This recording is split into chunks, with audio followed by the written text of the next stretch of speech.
afternoon and velkommen to the National Press Club. That's welcome in Norwegian. My name is Sonia Hilgren, and I am the Vice President of the National Press Club and editor of Farm Journal. I'd like to welcome club members and their guests in the audience today, as well as those of you watching on C-SPAN or listening to this program on National Public Radio or the Global Internet Computer Network. Before introducing our head table, I would like to remind our members of upcoming speakers. On Tuesday, November 7th, Ben Bradley of the Washington Post will reminisce about his life in journalism. On Wednesday, November 8th, Senator Chris Dodd, co-chair of the Democratic National Committee, and Haley Barbour, chairman of the Republican National Committee, will put their spin on the results of the November 7th elections and the upcoming 1996 campaign. And on Thursday, November 9th, Deputy Secretary of State Strobe Talbot will be on hand to discuss the Clinton administration's policy on Bosnia. Transcripts and audio and video tapes of Press Club luncheons are available by calling 1-800-NPC-2334. The National Press Club is also pleased to introduce the publication of a new book, The National Press Club's Best Contemporary Speakers, a book containing 13 of the best speeches made during 1994. To order a copy, call 1-800-NPC-2334. If you have any questions for our speaker, His Majesty, please write them on the cards provided at your table and pass them up to me. I will ask as many as time permits. I'd now like to introduce our head table guests and ask them to stand briefly when their names are called. From your right, Nancy Kelly, American Metal Market. Harry Walker, Knight Ridder Photo Service. Jacob Mueller, Politiken Newspapers. Helga Ogrim, Norwegian News Agency. Gunnar Michael Bust, Norwegian Broadcasting. Bjorn Tore Godal, Foreign Minister of Norway. And past the king for 1 second, Bill Hickman, Highway Users Federation and member of the National Press Club Speakers Committee who arranged today's luncheon. Kjell Vebe, Ambassador of Norway. Sharon Smeichel, Acting Bureau Chief, Minneapolis Star-Tribune. Marshall Cohen, Independent photojournalist, and Jenny Topkins, Bloomberg Business News.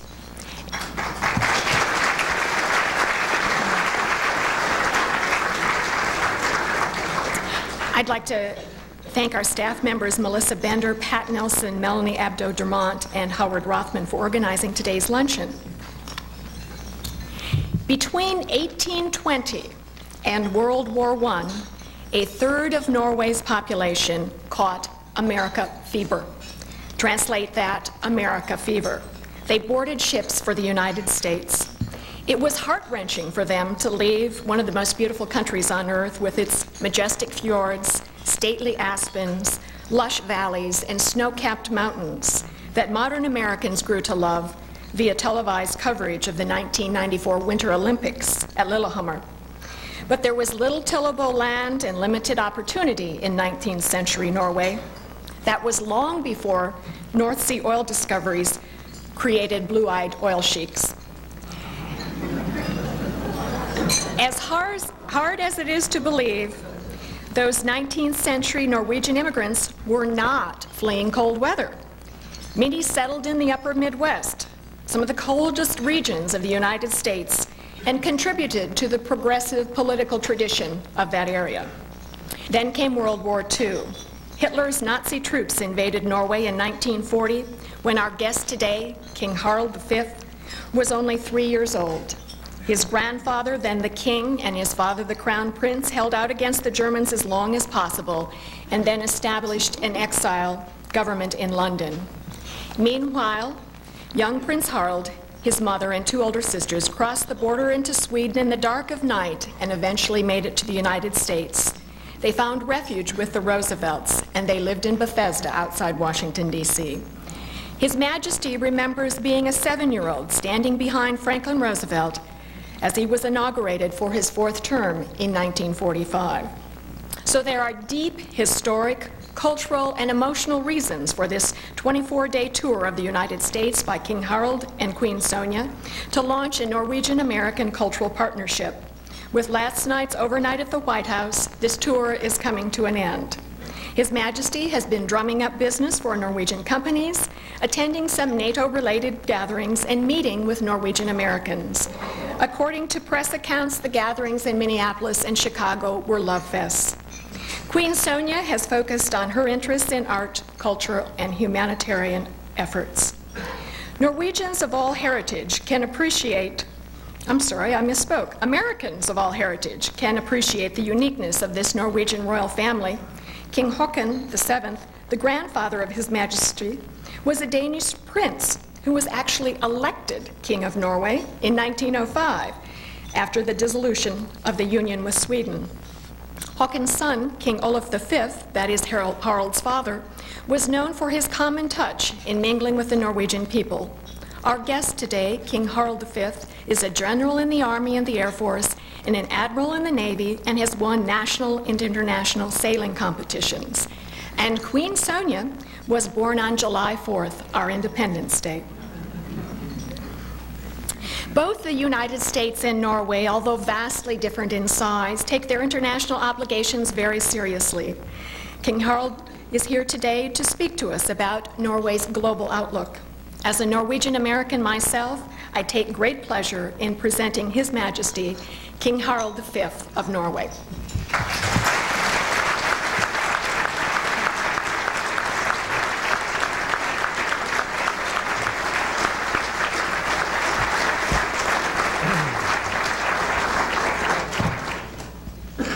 Madam Vice President, ladies and gentlemen of the press, let me first express my sincere thanks to the National Press Club for providing me with this opportunity to address American media from this legendary rostrum. At the end of a 3 weeks fascinating journey across the American continent.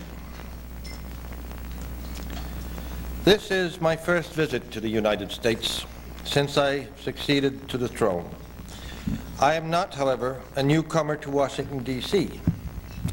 As we heard, when war reached Norway with the Nazi invasion in 1940, my mother, the then Crown Princess Martha, my 2 sisters, and myself were invited by President Roosevelt to take refuge in Washington. The 16th of August, we sailed from Petsamo in Finland on board the United States American Legion through dangerous waters and arrived in New York some 2 weeks later. We remained in Washington for the whole 5-year occupation of Norway. At first, we stayed partly at the White House and partly at the Roosevelt family mansion in the Hudson River Valley. As you know, Hyde Park. Later, we rented a house called Pook's Hill, and that is about a mile outside of the Naval Hospital outside Bethesda. I was 3 years old when we arrived in Washington and 8 years when we left. I can't say my recollection of that period is very detailed and precise. I do, however, remember well standing behind the President, then Roosevelt, when he was sworn in for his 4th term. So to sum up, I guess I have some claim to be called a Washingtonian. Last night, I had the opportunity to report to President Clinton and the First Lady the Queen's and my own strong impressions from our journey across the American continent. The vast dimensions, the magnificent landscape, the great economic and cultural creativity, and the dedication and optimism of the people we met. I'm not suggesting that the United States has solved all its problems. Which country has? But we travel back to Norway today, very struck by what we have seen and with a strong confidence in the future of this great nation. Americans and Norwegians have much in common. Historically, culturally, economically, and above all, with the same strong belief in freedom, democracy, and human rights. As to our common history, I'm not going to dwell on the old Norsemen's encounter with the American continent some 500 years before Columbus. A millennium we are celebrating during this last decade of the 20th century. I would, however, like to remind you that Norway's and the United States' common traditions and values are well illustrated by the strong historical and philosophical link between the Norwegian Constitution of 1814 and the American Declaration of Independence.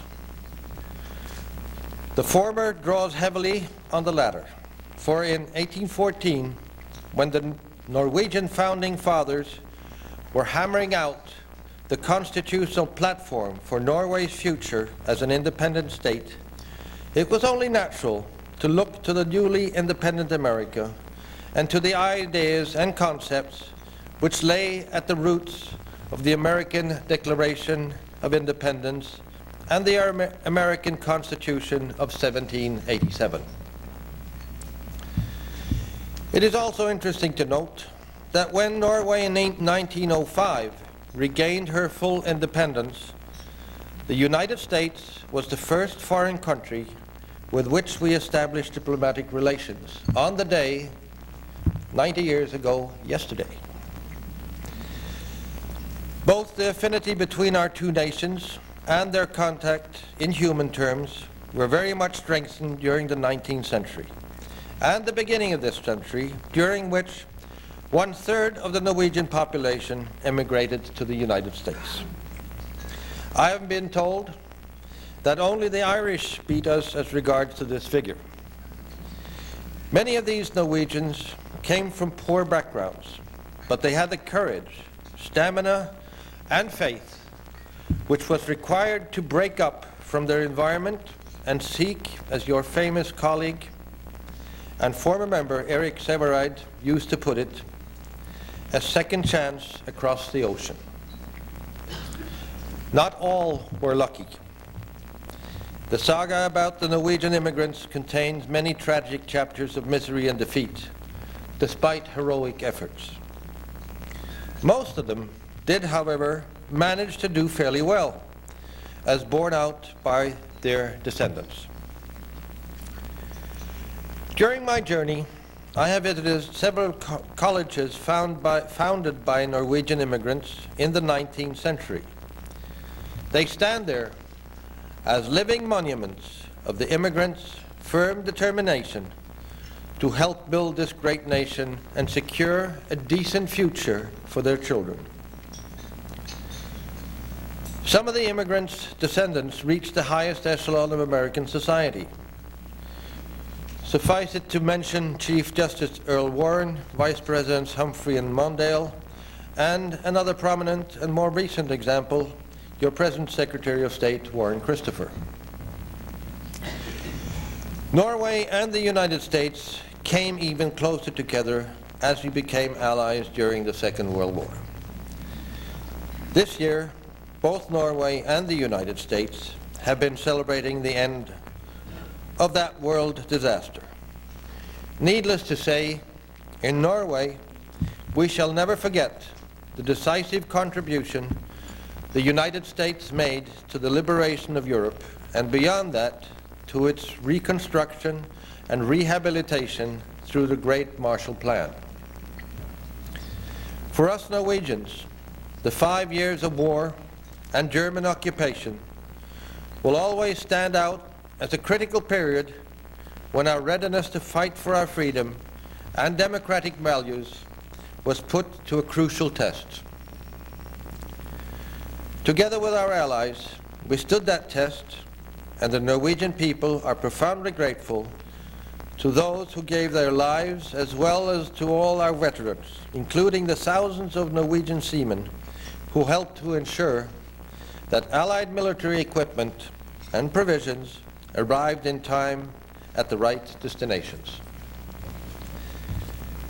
In 1949, as new threats of the Cold War were building up, both the United States and Norway with its strongly exposed strategic position in the north, became founding members of the North Atlantic Alliance. During the whole post-war period, and right up to this day, Norway and the United States have been working together, both inside and outside the alliance, for a common defense and for peace and stability in the Euro-Atlantic region. The dramatic changes in the former Soviet Union and the fundamental improvement in East-West relations generally have, of course, had a very favorable impact also on Norway's security. Together with our allies, we are now discussing how NATO could best be adapted to the many new challenges in the post-Cold War era. International terrorism and crime, proliferation of weapons of mass destruction, nuclear contamination, nationalistic and ethnic conflicts, and serious environmental problems. In all these fields, it is essential that Europe and North America work together. On the Kola Peninsula, Norway and the United States are today working closely with Russia with the aim of getting the grave nuclear waste problem there under control. In assuming new tasks for NATO, Norway will still consider it essential that the core function of the alliance be retained.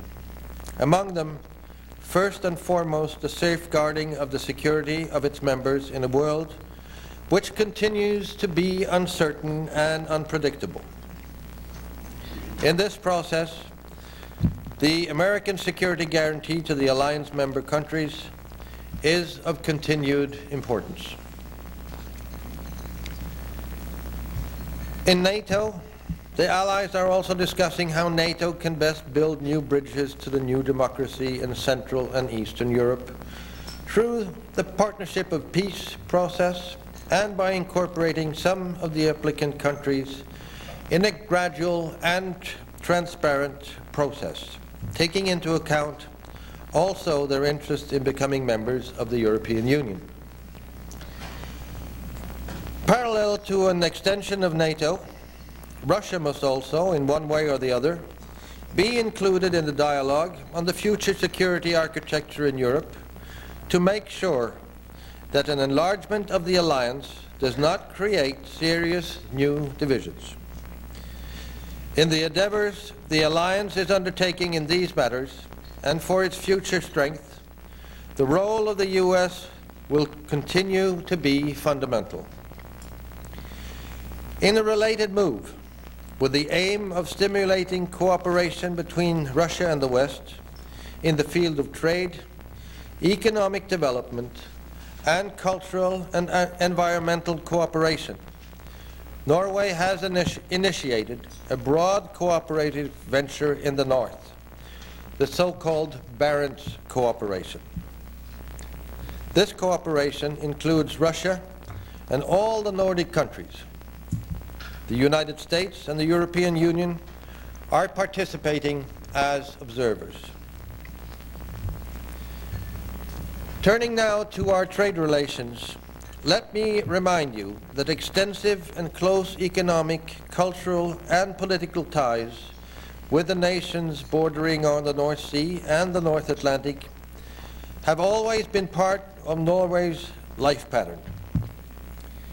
In our immediate vicinity, our relations have been particularly close with the other Nordic countries. Over the last few years, we have also strengthened our links to the Baltic states. Norway's economic activities have also, in many ways, been conditioned by the open sea around us. Navigation, harvesting of the resources of the sea, and international trade have played important roles in our economy. Norway's contribution to global merchandise trade is less than 1%. However, in certain areas, such as shipping, oil and natural gas, and certain metal industries, Norway ranks as one of the world's leading trading nations. Today, the merchant marine under the Norwegian flag ranks as the fourth largest in the world, carrying an important share of both European and American foreign trade. Since the 1970s, offshore petroleum production has become an increasingly vital factor affecting not only our domestic economy, but also our foreign relations. The petroleum sector accounts for some 15% of our GNP and 1/3 of our total exports. Through close cooperation with European and American oil companies, the Norwegian offshore oil and gas industry has become very significant and reliable supplier of oil and natural gas to customers on both sides of the Atlantic. Western Europe absorbs more than 80% of our exports, and about 50% of our imports come from this region. Outside Europe, the US remains our most important market and trading partner. As far as shipping and oil are concerned, the US is our most important customer. Since World War II, Norway has also played an active part in the development of European regional cooperation. We participated from the outset in the successful offspring of the Great Marshall Plan, the OEEC, later OECD, and in the Council of Europe. Norway was also among the founding members of the European Free Trade Association, EFTA, which was the largest trading group in Europe up to the early 70s. Since then, an increasing number of EFTA members, including 3 of our Nordic neighbors, have, as you know, joined the European Union. A majority of the Norwegian people has, however, been reluctant to join the more far-reaching integration with the European Union. This has been reflected in 2 referenda, one in 1972 and one last year. In both cases, slight majorities gave negative votes. A democratic result which has, of course, been respected by all political parties. At the same time, Norwegian national interests are closely interwoven with those of the EU members, economically, politically, culturally, and in defense. Decisions taken with the EU organs will, in most cases, unavoidably also affect Norwegian interests. Although a non-member, Norway continues, therefore, to conduct a policy of close cooperation with the European Union. Norway's economic interests vis-à-vis the EU are primarily safeguarded through the EEA, the Agreement on a European Economic Area, which was concluded a couple of years ago between the EFTA and the EU members. 80% of Norway's trade is with the EU, and this agreement ensures that the Norwegian business sector, grosso modo, operates under the same general conditions as its European competitors. As to the increasingly important cooperation in the field of European foreign and security policy, Norway has for many years had a bilateral arrangement for political consultations with the European Union.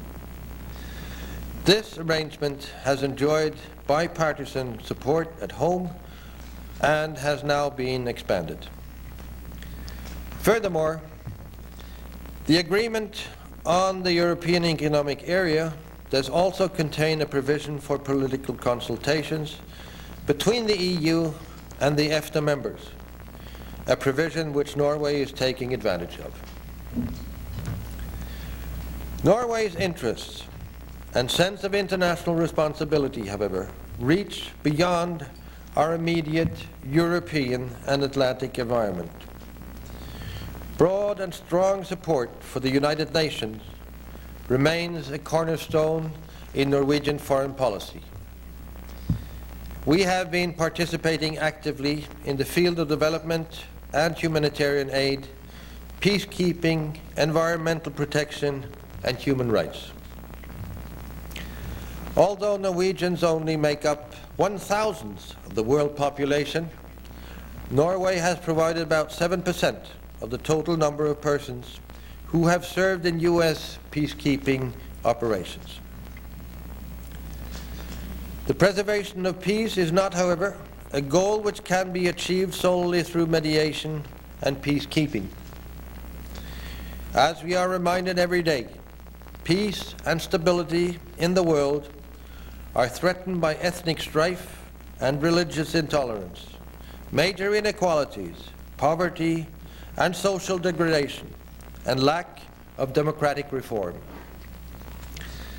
Against this background, the UN's efforts to promote social and economic development, protect human rights, and support democratic values become extremely important. It is true that the UN has its shortcomings, and as the organization celebrates its 50th anniversary this fall, Norway takes an active part in the efforts to strengthen and reform the organization and prepare it for the many new challenges ahead. In this context, Norway is concerned about the financial strains which have, for some time, weakened the UN's ability to solve the many essential tasks assigned to it. We regret that so many countries are behind in their payments, and we are concerned about proposals that could further erode the financial viability of the World Organization. Our strong commitment to the promotion of international peace has strengthened Norway's credentials as an international mediator and go-between. Our late Foreign Minister, Johan Jørgen Holst, and his collaborators contributed substantially to the breakthrough in the secret negotiations which led to the Oslo Agreement between Israel and the Palestinians.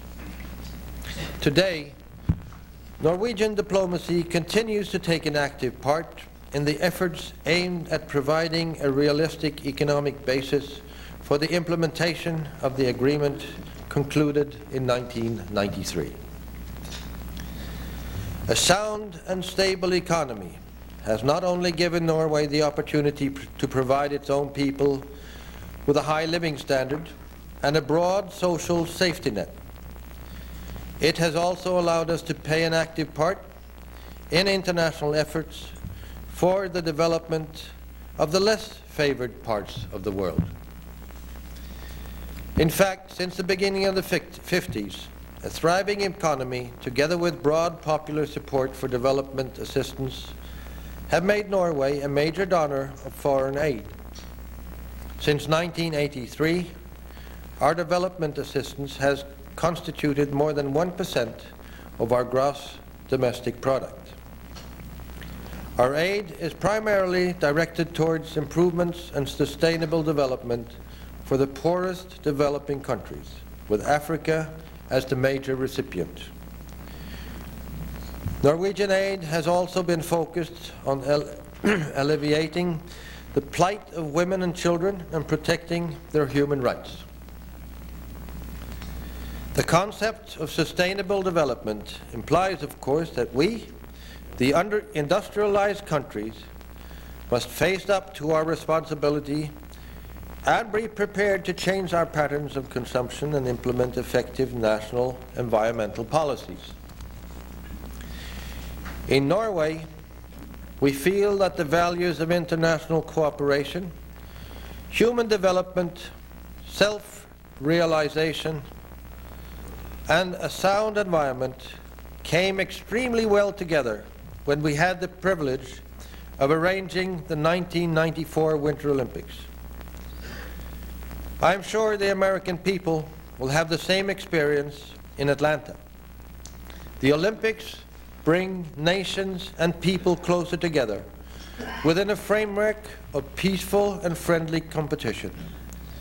At Lillehammer, we took special pride in seeing to it that the games could be green games with a profile of environmental awareness and with the least possible detrimental impact on the local environment.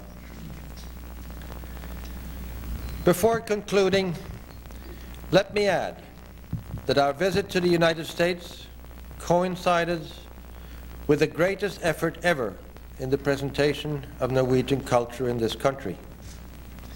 The programs, called Norwegian Visions, encompass visual and performing arts, ranging from 19th and 20th century painting, ancient and contemporary folk art, to music, dance, theater, literature, and film. Here in Washington, a few weeks ago, the Queen had the privilege of opening a very representative exhibition of the National Museum of Women in the Arts, called At Century's End: Norwegian Artists and the Figurative Tradition, 1880 to 1990. This exhibition documents important contributions to figurative art made by Norwegian women artists through some 100 years. The museum is also hosting a series of surrounding cultural activities. In the context of my remarks about Norwegian immigration, let me also mention the exhibition Norwegian Folk Art, The Migration of a Tradition, at the Museum of American Folk Art in New York. This exhibition highlights the artistic legacy and the richness of the cultural heritage which Norwegian immigrants brought with them to the United States, where the tradition was pursued and acquired new meaning as it expressed ethnic pride and identity. I thank you again for giving me the opportunity to speak to the American press and the American people about my own country and its close, friendly, and time-honored relationships to the United States. Thank you very much for your attention.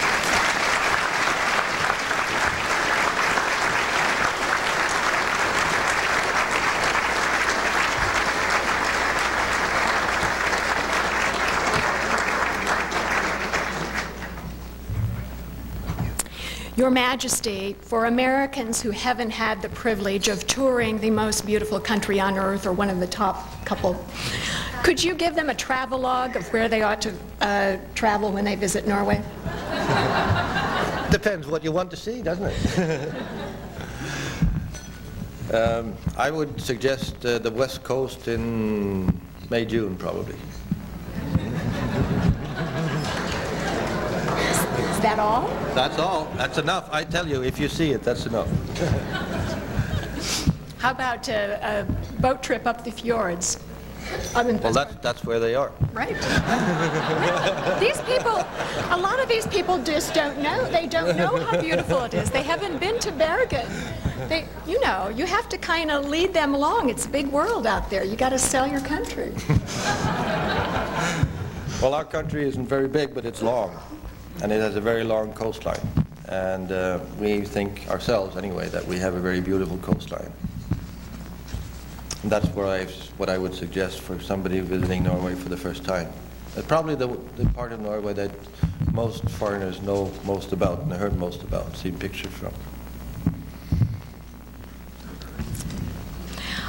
There are, I understand, 5 prototypes of electric cars that have been sent from Norway to California. Does the U.S. auto industry face competition from Norway sometime down the road? And please tell us about those cars and how they are used in Norway. They are, in fact, very new. I think they're prototypes also in Norway. I don't think there are any more than a couple in use there either. But the idea in the California ones was that they would be commuter cars, and people could come and collect them when they go off a bus or a train and go to their place where they work, and somebody else, while they were there, could take them and use them while they were there. So this is a sort of, they expected about 500 of these, I think, to be in California by the end of about 5 years. And they're, of course, being electric, they are clean and they are good for the environment. And I think that's why they wanted to try and see how it worked. Your Majesty, when you toured Minnesota recently, did you try to persuade American Norwegians to return home? If not, why not? Then this questioner says, whatever, we don't want to lose them. Well, no, that was not the object of the exercise. The object of the exercise was to keep our close relations with them. I didn't say that in my speech, but you might know that we have more Norwegian Americans in America than we have Norwegians at home. So the answer to the question is, well, we don't have room.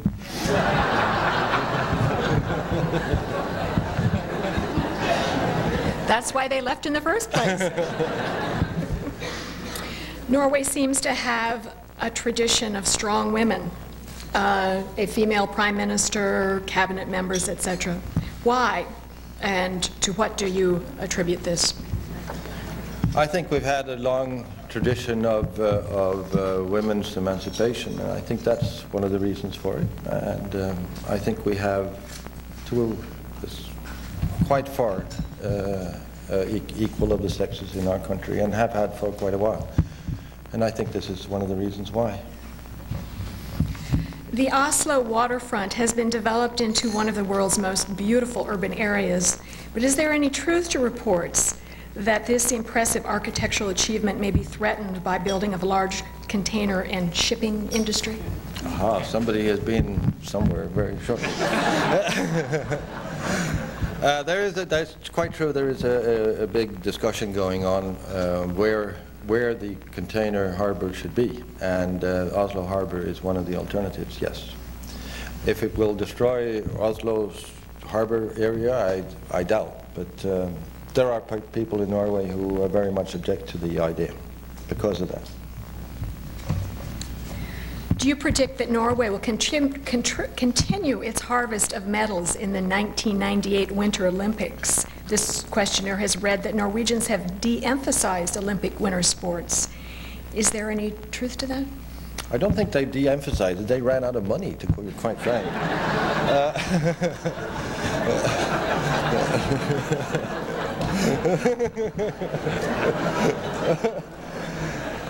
But you be careful. I think they'll be back in '98. Well, I didn't know whether I should ask this next question, but it's quite appropriate in view of your answer. The only club member, this is the National Press Club, to win the National Press Club's annual chess tournament 4 times was the Norwegian correspondent from Oslo, Per Egil Hegge. Do Norwegians, do you, play a lot of chess? That's cheaper than winter sports. It's warmer, too. No, I don't play chess, unfortunately. I know how to move the bits and pieces, but that's about it. It wouldn't be very nice to be moving the king and queen around, would it?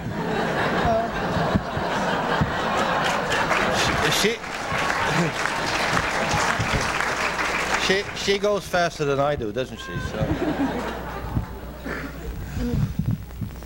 Now we're going to get to the serious questions.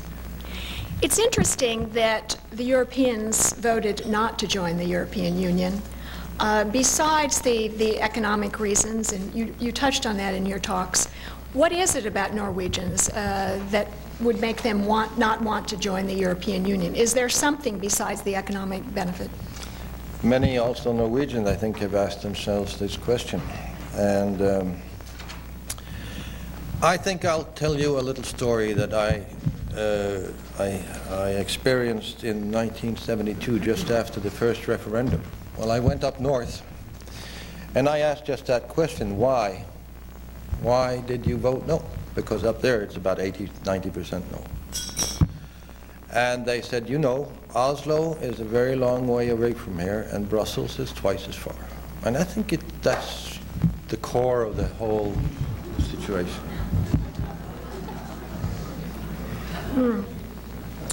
Americans have turned inward and are reducing foreign aid, while Norway has maintained its foreign aid at the highest levels in the world. Is there any danger of isolationist sentiment growing in Norway? And what would you say to Americans who want to reduce their foreign commitments? Well, I don't think that there's any real danger in Norway of reducing our foreign aid substantially. That has been a tradition in our country for, as I said, for many, many years, and I think it's going to continue. Now, as for the Americans, I think they have to take care of themselves.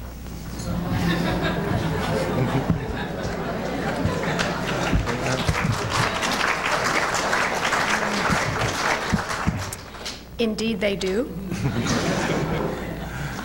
But are you going to let that opportunity pass about telling the American people about obligations to help in the world? Well, I think I touched it a little bit. I think that's enough. What is Norway going to do when its oil supplies run out? Do you have a conservation plan in place? Well, maybe the foreign minister would be closer to me to answer that question, but we are trying now to make a fund, what we call an oil fund, for the future generations, so that we don't use up all our oil money today, but to save some of it for the future generation exactly when the oil runs out. But you must remember that we have oil for the next 20, 25 years, but we have gas for the next 100 and 150 years, so it's a bit in the future yet. This is an interesting question. I don't know if there's anything to it, but it's kind of fun to ask. Is there any likelihood of a North Sea oil cartel at all, similar to what was shaped in the Mideast, and why not? Why not? I don't know. But I doubt that there's any prospect of a North Sea oil cartel, quite frankly. It has something to do with the psyche. I mean, the Norwegians wouldn't do that, would they? I don't think so. You mentioned the Partnership for Peace. Do you favor NATO membership for the Eastern European countries? And what about the Russians and the other countries in the former Soviet Union? Are you asking me personally, or are you asking Norway? Either one. Well, let me try and give you a part of the Norwegian standpoint here, and then I'll leave it to my foreign minister to elaborate. I think we are in favor of Partnership for Peace. We are in favor of maybe in time widening the NATO alliance, but I think we have to be very careful to have the Russians in on it, and the Russians agreeing on every step we take. Otherwise, we are making the world a less safe place than we already have. I don't know if the foreign minister will want to elaborate on what our Norwegian official stand is. Your permission, Your Majesty, only a few additional words. There is general support for enlargement of the NATO and the PFP, of course. But we need to be certain that enlargement doesn't create new tension. After all, we see a more safe Europe now than we did some years ago, with the exception of events in Bosnia. And we have to handle the relationship to Russia with the same vigor as we handle NATO enlargement. The applicant countries have a legitimate need to be met, whether the Czech Republic, Poland, or the others. But we also have, of course, to build down what is still left of mistrust. We should be inclusive with the Russians, which means that we take an active role in developing Russia socially, politically, the market economy, and all the rest, because the potential of the extreme Russian nationalism will be enhanced if there is no just social and economic development in Russia.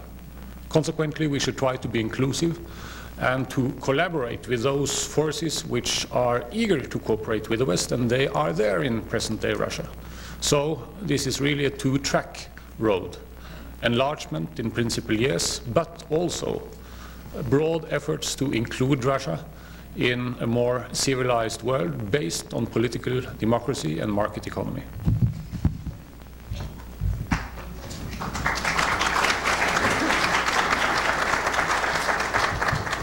You're lucky you have such a good representative. Your Majesty, he brought up Russia. Why is Norway helping Russia expand its brass aluminum smelter when Russian overproduction is hurting the world market?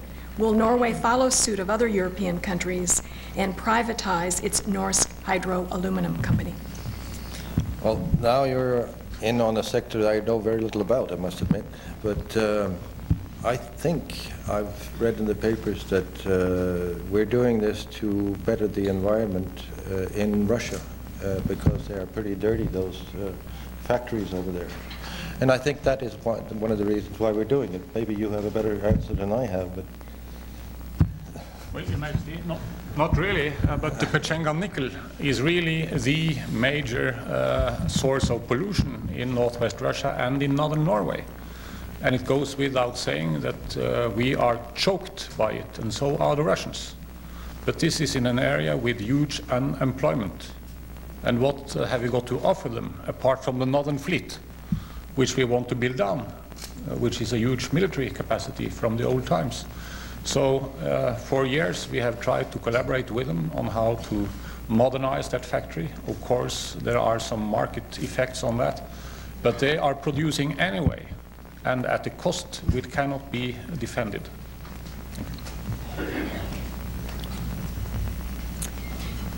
Norway has contributed to the peacekeeping troops in Bosnia. Do you see Norway continuing to support that? If the UN wants us to stay there, I'm sure that with a lasting peace agreement, we would stay there too.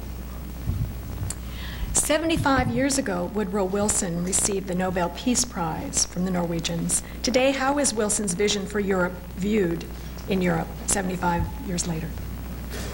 Well, I think Europe has changed a bit since then, hasn't it? It's gone through a couple of nasty periods, and now I think that we are looking towards, hopefully, a better, more peaceful period in Europe.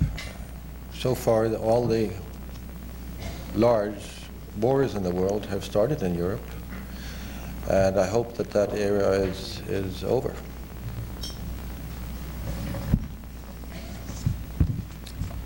Do you think the World Trade Organization will work, Your Majesty?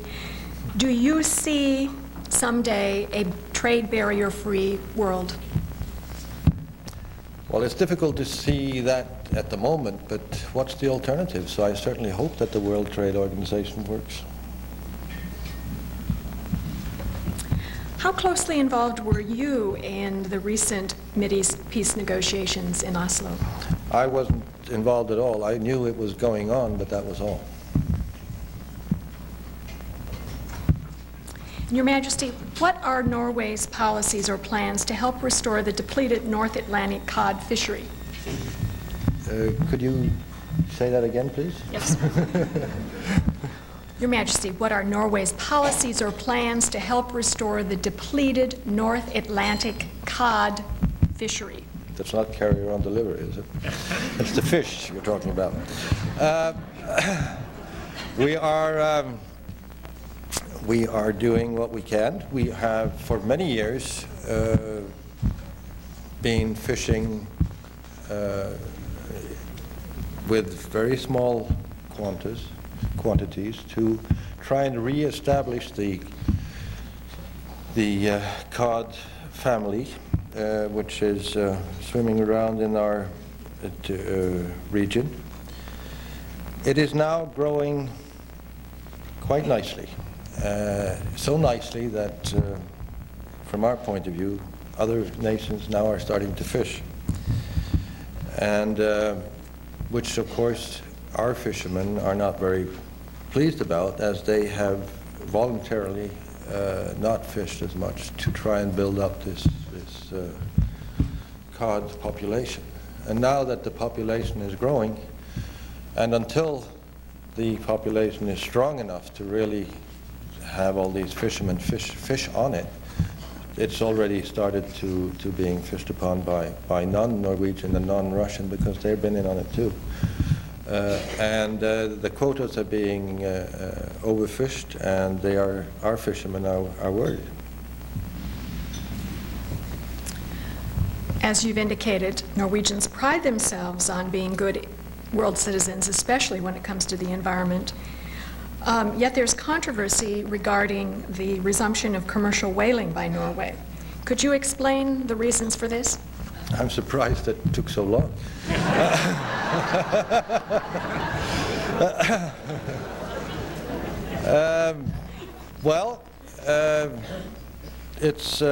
We have this expression of sustainable development, and we traditionally have looked upon the whale as a national resource. And we think, and that is also our official policy, that if the whaling population, as well as the cod population or shrimp or whatever, natural resource can be fished upon, we think that we have an obligation and a right to do so, as long as we only read the part and make the development sustainable. We see it as a right and an obligation to do so. Do you think the American trade policy toward Norway has been fair, for example, in the area of salmon?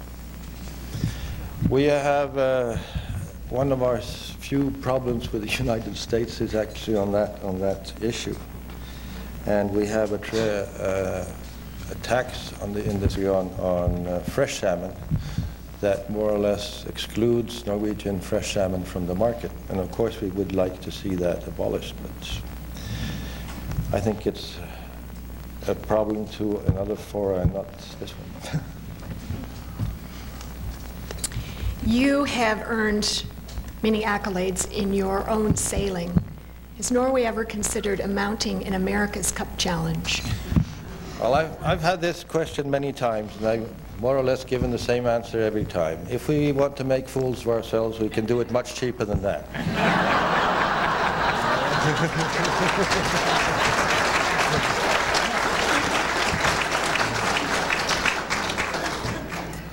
Now, this is sort of a fun request that came up from the audience. Someone here wants to have a show of hands to know how many people at the luncheon are of Norwegian descent.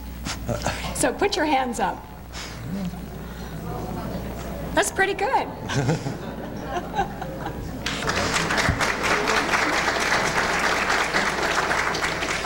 Probably not as high a percentage as you had in Minneapolis. No, I but think it was higher. Not bad for Washington. Now, we have to get to this other matter, Your Majesty. Next time, when you go to the White House, are you going to be late for dinner? No, I'm not.